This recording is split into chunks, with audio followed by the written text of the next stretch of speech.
Shalom warga kerajaan, selamat pagi. Apa kabar semua hari ini? Kita bersyukur buat kebaikan Tuhan yang selalu nyata dalam kehidupan kita, orang-orang percaya, orang-orang pilihannya. Saudara, pagi hari ini sebelum nanti kita akan berdoa bersama-sama, saya ingin membagikan sesuatu bagi setiap kita. Saya ingin meneruskan apa yang selama beberapa hari ini kita pelajari bersama-sama dari Yohanes pasal yang ke-15. Saudara, dari hari Senin kemarin saya sharing buat setiap kita dari cerita bagaimana ketika Yesus berbicara tentang pokok anggur. Saudara, perenungan ini adalah perenungan yang sangat baik sekali bagi setiap kita. Di tahun ini kita sedang ada dalam satu pembahasan, yaitu be fruitful, reproduction. Bukan hanya sekedar melahirkan keturunan-keturunan secara biologis, ya, bukan hanya melahirkan keturunan yang berikutnya, tapi dari Kejadian pasal yang pertama ayat yang ke-28, di sana ketika Tuhan menciptakan manusia, Tuhan memberkati manusia dan Tuhan berkata, beranak cuculah, dalam bahasa Inggrisnya be fruitful and increase in numbers. Jadi Tuhan ingin setiap kita, Tuhan rindu setiap kita untuk kita bisa menghasilkan buah dari kehidupan kita. Kerinduan Tuhan supaya kita tidak hidup dalam satu kehidupan di mana kita hanya mementingkan yang penting kita enak hari ini, yang penting kita dapat semua yang kita mau hari ini. Tapi Tuhan ingin kita punya satu kehidupan yang berkualitas. Yesus datang memberikan kita hidup dan hidup dalam segala kelimpahan. Segala kelimpahan di situ punya pengertian kita punya hidup yang berkualitas, kehidupan yang berkualitas. Kualitas kehidupan kita di dalam Tuhan bukan ditentukan dari seberapa kaya kita, seberapa famous kita, seberapa terkenal kita. Tapi kualitas kehidupan kita di dalam Tuhan itu ditentukan dari buah yang kita hasilkan. Semakin banyak kita berbuah, maka kita akan menjadi anak-anak Tuhan, orang percaya yang produktif.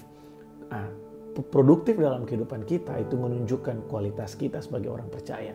Nah, saudara, tidak peduli seberapa lama kita mengenal Tuhan, tapi berbuah sangat erat hubungannya dengan kedewasaan. Semakin kita dewasa dalam pengenalan kita akan Tuhan, semakin kita dewasa dalam pengiringan kita kepada Tuhan, maka buah itu akan semakin kelihatan dalam kehidupan kita. Buah kehidupan yang paling kelihatan dalam kehidupan sehari-hari adalah perubahan-perubahan dari cara hidup kita, dari emosional kita.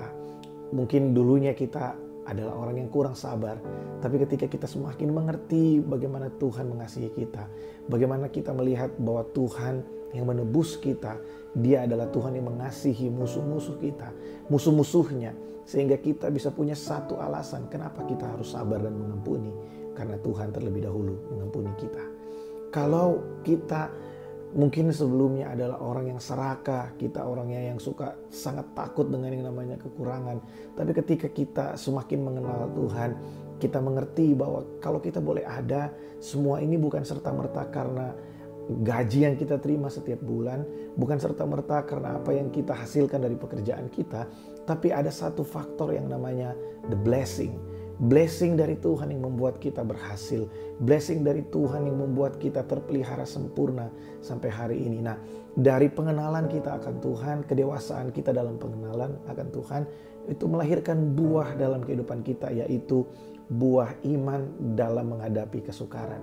Ketika kita ada dalam situasi yang sulit, kita tidak gampang untuk goyah karena kita tahu Tuhan ada bagi kita. Kita bisa terpelihara bukan karena apa yang kita punya. Bukan berarti hari ini kita nggak usah pergi bekerja, kita nggak usah melakukan usaha, bukan. Tapi maksudnya adalah karena ada Tuhan yang memberkati kita, maka tidak peduli usaha kita seperti apa yang kita lakukan, selama kita mengerjakan yang terbaik dengan apa yang kita mampu.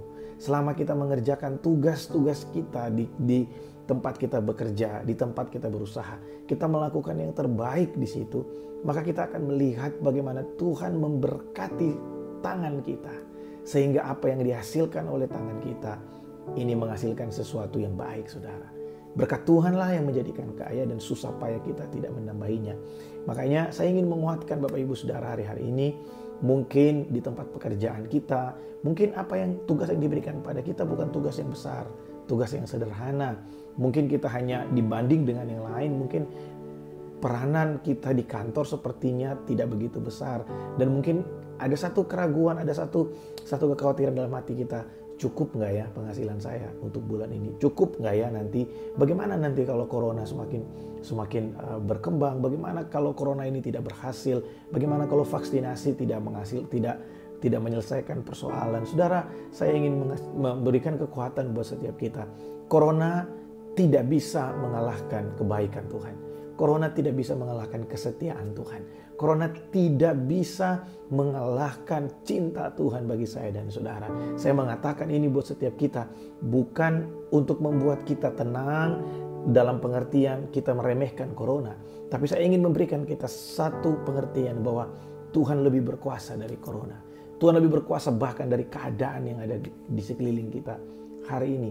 Karena berkat Tuhanlah kita terpelihara sampai hari ini. Saudara, Tuhan tidak pernah memberikan satu perintah sebelum Dia memperlengkapi setiap kita. Saudara bisa lihat ayat yang ada di layar saudara pada saat ini. Dalam Kejadian pasal yang pertama ayat yang ke-28. Di sana dikatakan God bless them and God say to them, be fruitful and increase in number. Tuhan memberkati terlebih dahulu, baru kemudian Tuhan memberi perintah, berbuahlah, be fruitful and increase in number. Tuhan terlebih dahulu memperlengkapi kita dengan berkat-Nya. Berkat bukan hanya berbicara tentang keuangan, tapi berkat berbicara tentang kemampuan untuk menghandle segala sesuatu, segala keadaan. Saudara, kalau kita mau renungkan tahun kemarin bagaimana Tuhan luar biasa menolong kita.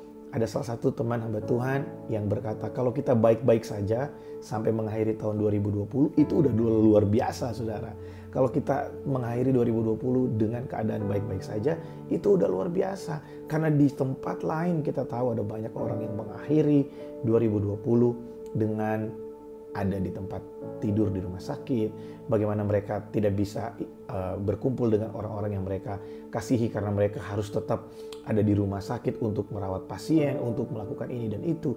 Bahkan ada orang yang tidak bisa menikmati tahun baru, tidak bisa mengucap syukur karena ada banyak keterbatasan. Nah, kita bersyukur kalau kita bisa ada dalam keadaan yang baik-baik saja sampai di akhir tahun. Kita memasuki tahun baru dengan keadaan yang baik-baik saja. Kita tidak kekurangan satu apapun. Kita tetap terpelihara sempurna. Saudara, itu adalah satu hal yang luar biasa. Karena itu adalah bukti dari pemeliharaan Tuhan bagi kita. Nah, saya ingin menguatkan setiap kita di tengah-tengah masa-masa pandemik ini. Saudara, jangan biarkan masa-masa ini berlalu begitu saja.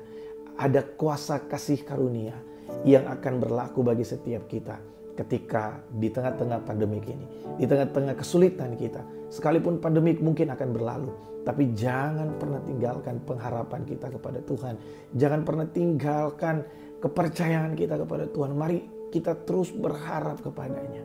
Mari kita terus menarik kuasa kasih karunia-Nya untuk turun dalam kehidupan kita, memberkati setiap kita. Saya percaya kita orang benar, kita umat pilihan.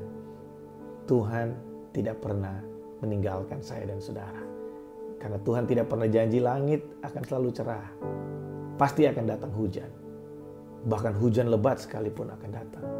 Tapi yang pasti Tuhan berjanji, Dia tidak pernah meninggalkan kita. Dialah sandaran kita, Dialah tempat perteduhan kita. Dialah tempat di mana kita menemukan kedamaian, ketenangan, bahkan di tengah-tengah ketakutan sekalipun. Saudara, mari tetap percaya kepada Tuhan. Mari tetap mengandalkan Tuhan. Mari kita berdoa. Terima kasih buat pagi hari ini Tuhan. Hamba berdoa memberkati umat-Mu. Tuhan menolong umat-Mu. Mungkin hari-hari ini Tuhan ada di antara kami yang sedang ketakutan, sedang khawatir. Aku berdoa, Tuhan, Engkaulah jawaban atas segala kekhawatiran kami. Kalau jawaban atas segala ketakutan kami, berkati umat-Mu Tuhan. Berkati umat-Mu. Ada berkat-Mu atas setiap kami yang menguatkan kami, yang memampukan kami untuk kami bisa melewati setiap situasi, setiap persoalan bersama dengan Engkau. Karena kami tahu segala sesuatu bisa terjadi, tapi Tuhan tidak pernah ingkar janji. Engkau selalu ada bagi kami. Karena Engkau berjalan di depan kami, memimpin setiap kami Tuhan. Terima kasih Tuhan, kekuatan dari-Mu buat setiap kami. Dalam nama Yesus kami berdoa. Amin. Saudara, tetap bergairah, tetap bersemangat. Hari Minggu nanti kita akan dilayani oleh Bapak Pendeta Simon dari Rock yang ada di Vietnam. Beliau akan memberkati kita dengan kebenaran firman Tuhan. Mari siapkan hati kita untuk kita sama-sama diberkati oleh hambanya, Pastor Simon, hari Minggu nanti. Tuhan Yesus memberkati.